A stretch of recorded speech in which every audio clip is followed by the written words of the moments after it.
It was announced without warning, without gradual rollout, and without the kind of long public debate you would expect for a decision this big.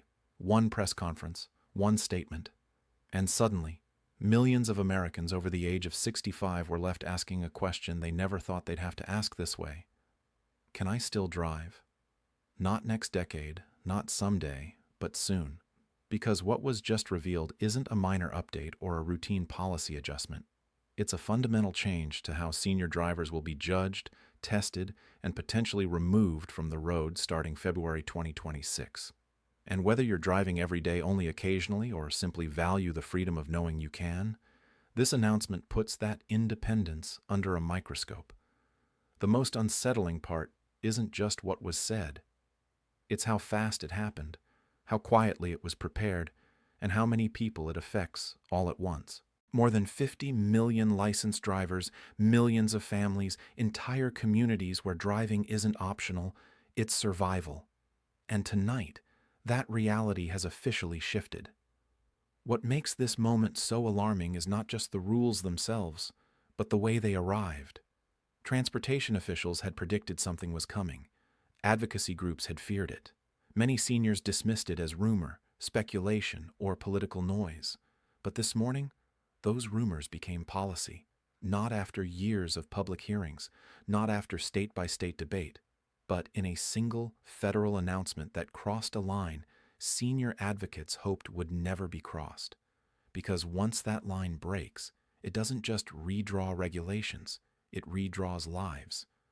The announcement made it clear that the federal government is changing how it views senior drivers not as individuals, but as a category to be assessed, tested, and filtered. And when policies shift this quickly, it's never accidental. It signals urgency, pressure, and intent. Before we get into who is fighting back and why the response has been so explosive, it's critical to understand exactly what was announced and why it matters so deeply. Because this wasn't framed as a suggestion. It wasn't framed as optional guidance for states.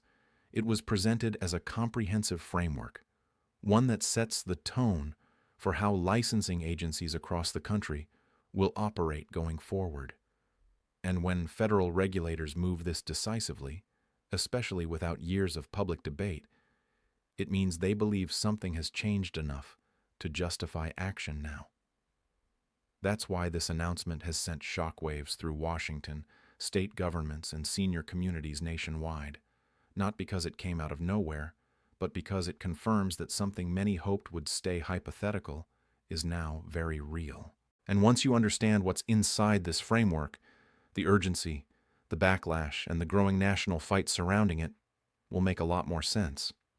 Before we go any further, let me quickly introduce myself so you understand why this matters and why we're taking the time to walk through it carefully. I'm Sophia, and my role here is simple: to help you understand what's actually being decided, how it affects you personally, and what's being done behind the scenes right now. Not speculation, not panic, just clear factual context at a moment when clarity matters more than ever.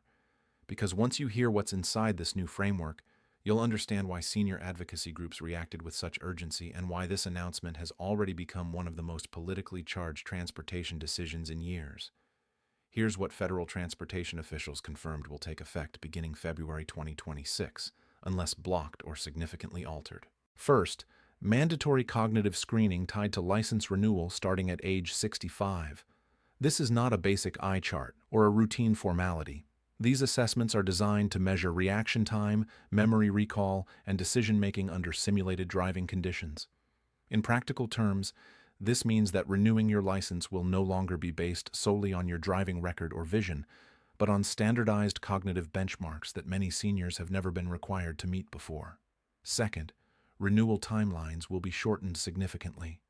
Drivers between 65 and 74 will no longer renew every 8 years.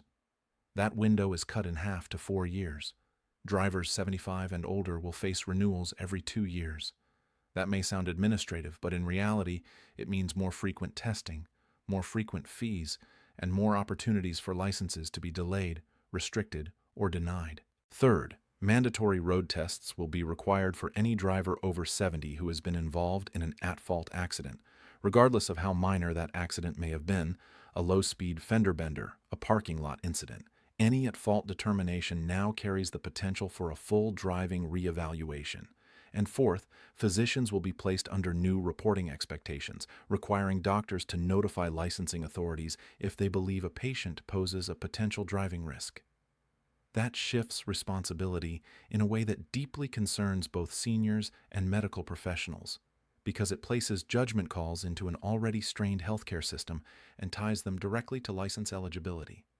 Taken together, these measures represent the most sweeping federal-level changes to senior driving requirements in more than 4 decades, and that's not an exaggeration. The federal government rarely intervenes this directly in what has traditionally been a state-managed process unless it is signaling a fundamental shift. Officials frame these rules as safety-driven, pointing to accident statistics and consistency across states. But to advocacy groups, the issue isn't whether safety matters. It's how safety is being enforced and who bears the burden of proof. Under this framework, age becomes the trigger, not demonstrated impairment. A healthy 65-year-old with a clean driving record faces hurdles that a younger driver with documented issues may never encounter. That discrepancy is at the heart of the backlash unfolding right now. Because these rules don't just add requirements, they change the assumption. They shift seniors from being presumed capable unless proven otherwise to being required to repeatedly prove capability simply because of age. And once that standard is set, the implications extend far beyond the DMV. This is why the reaction wasn't delayed. This is why it wasn't polite. And this is why within hours of the announcement, the fight had already begun. The reaction from senior advocacy groups was immediate, and that alone tells you how seriously this announcement was taken. This wasn't the kind of response that comes after weeks of internal discussion or carefully drafted position papers. Within hours, organizations that rarely move in unison were aligned, mobilized, and openly confrontational. The reason was simple. This framework didn't just adjust procedures, it established a precedent. Once age becomes the primary trigger for testing and restriction, the door opens to policies that treat millions of capable drivers as potential risks by default. Advocacy leaders understood that if they allowed this moment to pass quietly, any future challenge would be framed as resistance to an already accepted norm, so they moved before that narrative could settle. Statements released the same day described the announcement as discriminatory, overreaching, and unsupported by the kind of data that would justify such sweeping measures. But more importantly, they made it clear this would not be a symbolic disagreement. This was going to be fought strategically, legally, and publicly. Senior advocates were careful not to deny that some individuals, regardless of age, should not be driving. That argument would have been easy to dismiss. Instead, they focused on the structure of the policy itself. Age-based QTO-offs, mandatory testing without individualized cause, and a framework that treated chronology as evidence that they argued violated both fairness and constitutional protections. What followed was one of the fastest coordinated advocacy responses Washington has seen in years. Within 3 hours of the announcement, legal teams were already preparing challenges aimed not at the idea of safety, but at the implementation. This distinction matters. By targeting how the rules were constructed rather than why they were proposed, advocates positioned themselves as defenders of civil rights, not opponents of public safety. Legal experts working with senior organizations began outlining constitutional arguments centered on equal protection and arbitrary classification. The concern was not hypothetical. Under the new framework, a 65-year-old in perfect health would face mandatory cognitive testing, while a younger driver with documented impairments could continue driving without additional scrutiny. That imbalance became the central legal pressure point. At the same time, senior organizations across all 50 states activated communication networks that had been built quietly over years. Phone banks were opened, email campaigns launched, meetings with state officials were scheduled within days, not weeks. This wasn't outrage. This was preparation. Transportation analysts watching the situation noted how unusual the speed was. Advocacy groups typically respond in stages. This time they skipped the early phases and went straight to escalation. That alone signaled that this framework had crossed a threshold no one was willing to tolerate. As more details emerged throughout the day, the urgency only intensified. Analysts confirmed that the framework was designed to be enforceable immediately at the state level through funding incentives and standardized testing protocols. In other words, this wasn't a suggestion, it was a mechanism, a system that could be implemented quickly, measured easily, and defended statistically regardless of individual outcomes.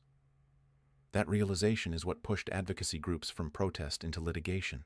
Preliminary injunctions were prepared to block implementation before February 2026, forcing the Department of Transportation to defend the framework in federal court rather than relying on bureaucratic momentum. This strategy wasn't accidental. If the rules went into effect, even temporarily, reversing them later would become exponentially harder. Once licenses are revoked or restricted, damage is already done.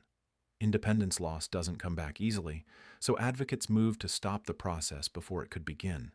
By the end of the day, legal filings were already underway in multiple jurisdictions.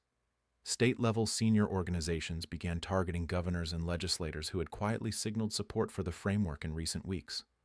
Medical associations operating independently started questioning the scientific validity of the cognitive testing models being cited. And all of it happened fast enough to prevent the Department of Transportation from controlling the narrative. Instead of being framed as a safety upgrade, the framework was now being discussed as a civil liberties issue. And once a policy enters that territory, it becomes far more difficult to defend quietly. Behind the legal language and policy frameworks are numbers that make the situation impossible to dismiss. More than 50 million licensed drivers in the United States are over the age of 65. That's not a niche group. That's one of the largest and most consistent voting blocs in the country.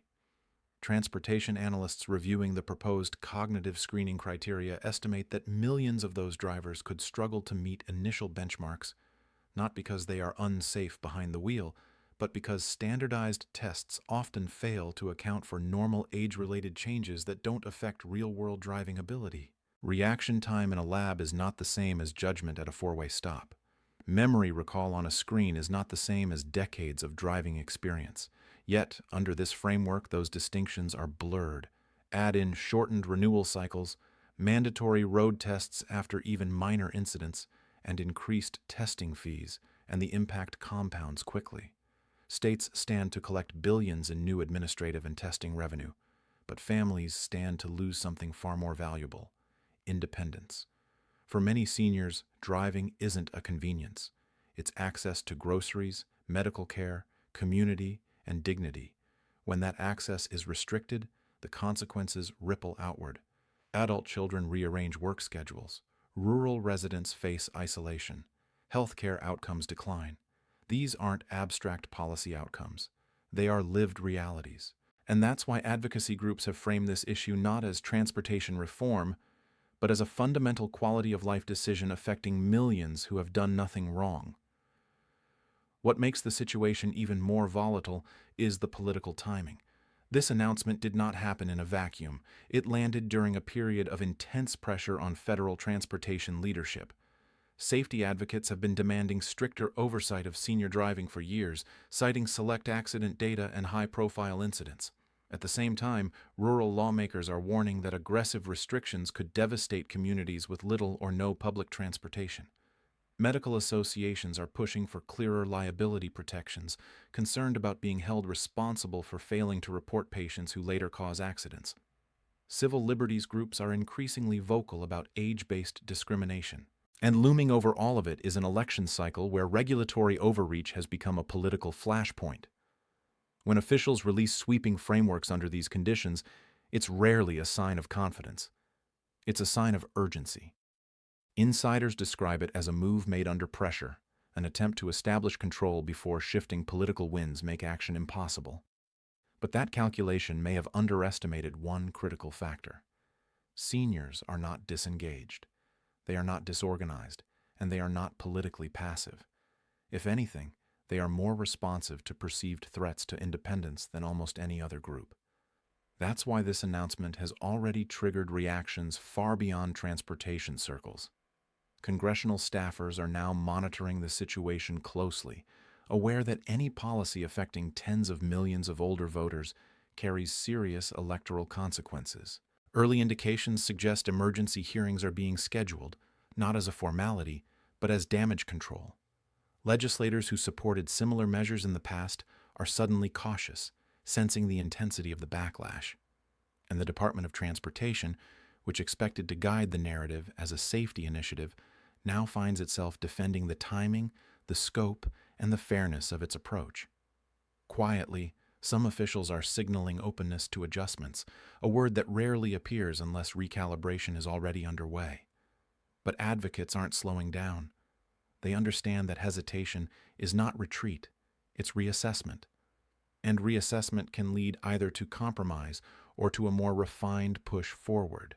The next few weeks will determine which path is taken, because once the political machinery engages, this issue will no longer be decided in press conferences. It will be decided in courtrooms, committee rooms, and ultimately at the ballot box. And everyone involved knows it. As lawmakers and advocacy groups began responding publicly, another influence moved quietly but decisively in the background: the insurance industry. For years, major insurers have lobbied for stricter senior driving requirements, arguing that age-related risk should be addressed more aggressively to reduce claims exposure. They've funded studies, they've supported research that emphasizes cognitive decline metrics, and they've contributed heavily to campaigns of legislators who favor tighter licensing controls. None of this is new. What's new is the timing. Industry groups released statements of support for the new framework within hours of the announcement, praising it as a long-overdue modernization of safety standards. That alignment raised immediate red flags among policy analysts. When federal agencies, insurers, and select medical associations move in parallel, it rarely happens by coincidence. Follow the incentives and the picture becomes clearer. Stricter testing leads to fewer insured drivers in higher risk categories. Reduced exposure lowers payout risk, and standardized federal benchmarks make underwriting decisions easier to justify. None of this requires malicious intent to be consequential. Systems respond to incentives whether individuals intend harm or not. But for seniors, the outcome feels the same.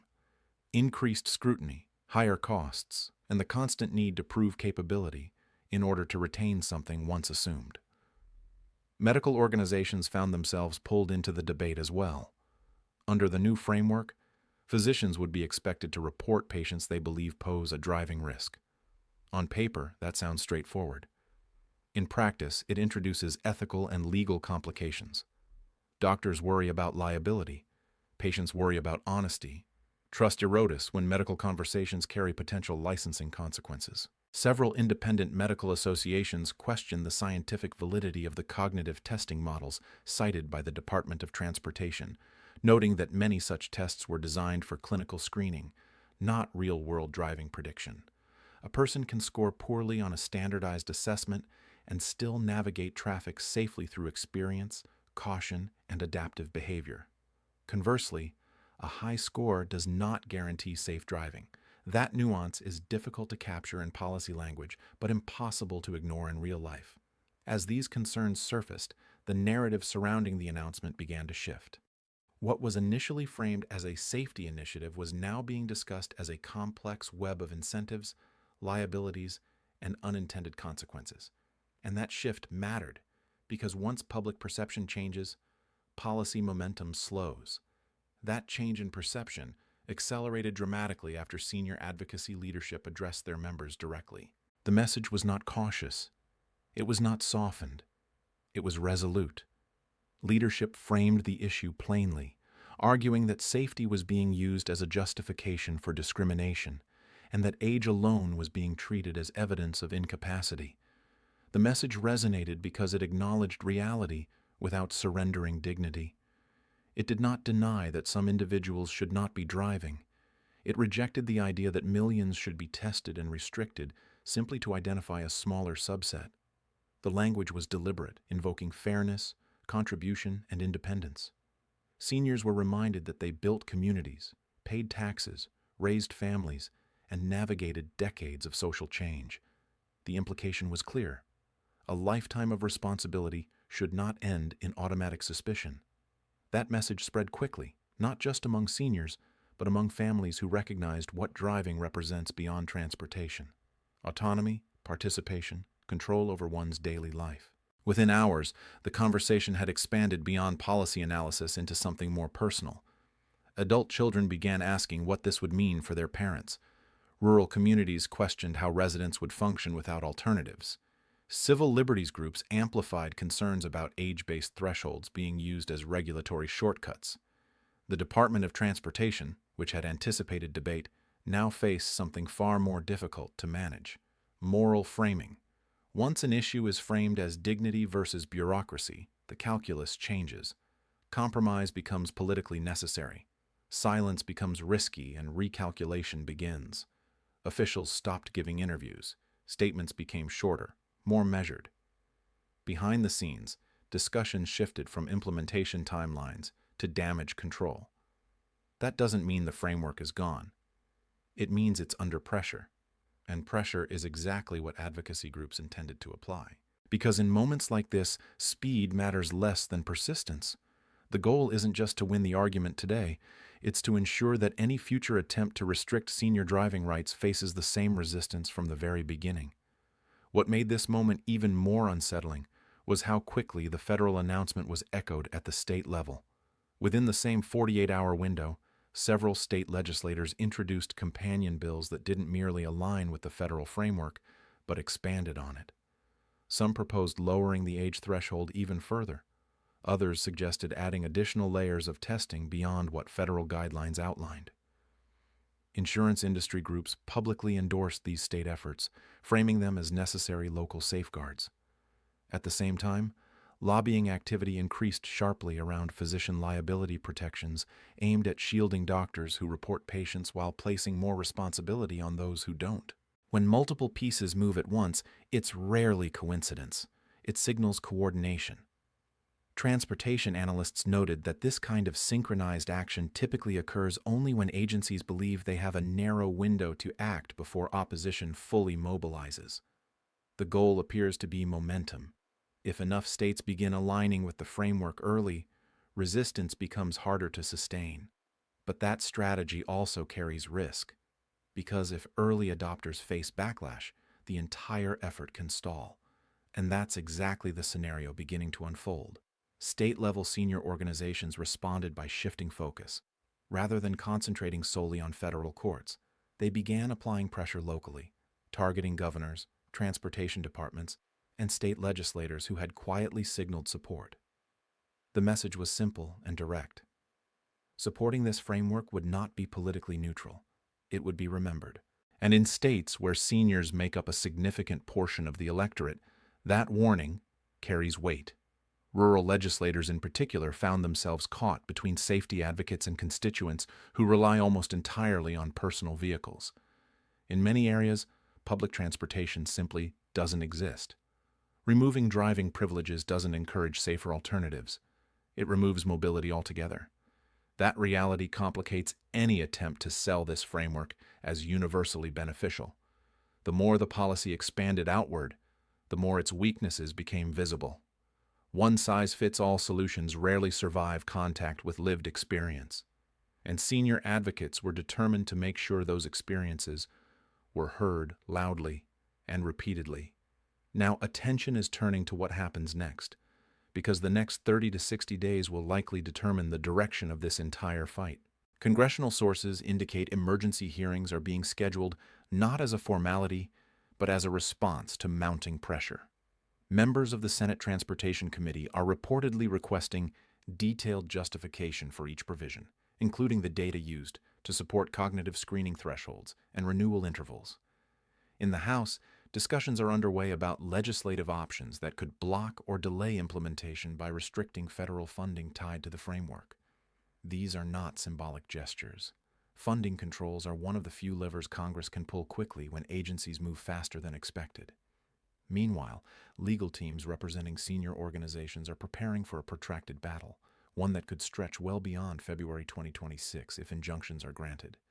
Their objective is not only to stop implementation, but to establish precedent that prevents similar age-based frameworks from being introduced in the future. Inside the Department of Transportation, the mood has reportedly shifted. Officials who initially spoke confidently about safety and consistency are now emphasizing dialogue and stakeholder input. Those phrases tend to appear only after resistance proves stronger than anticipated. Washington has gone noticeably quieter. And quiet in this context doesn't mean resolution, it means recalculation. Regulators are reassessing political cost, legal vulnerability, and public perception all at once because they now understand something they may have underestimated. Seniors are not an easy group to push. They vote reliably, they organize efficiently. And when independence is threatened, they respond with a level of focus few other groups can match. Whether the framework is scaled back, delayed, or pushed forward in modified form remains to be seen. But one thing is already clear. This issue is no longer confined to policy briefings and regulatory language. It has become a national conversation about autonomy, fairness, and how society treats people as they age. And once a conversation reaches that level, it doesn't end quietly. What we're watching now is not just a policy dispute, but a test of political will. On one side is a federal agency attempting to reshape how senior driving is regulated nationwide. On the other is one of the most organized, experienced, and reliable voting populations in the country, making it clear that age alone will not be accepted as a reason to limit independence. State governments are weighing how much authority they're willing to surrender. Advocacy groups are deciding how far they're prepared to push this fight, and industry players are watching closely, calculating risk, cost, and exposure. The next move hasn't been made yet, but everyone involved knows it's coming. That's why the silence from Washington right now feels so heavy. When regulators go quiet after an announcement this big, it doesn't mean they're backing down. It means they're choosing their next step carefully. Behind closed doors, options are being evaluated. Scale back the framework and risk appearing weak. Delay implementation and invite legal scrutiny. Push forward unchanged and trigger a prolonged court battle that could drag on for years.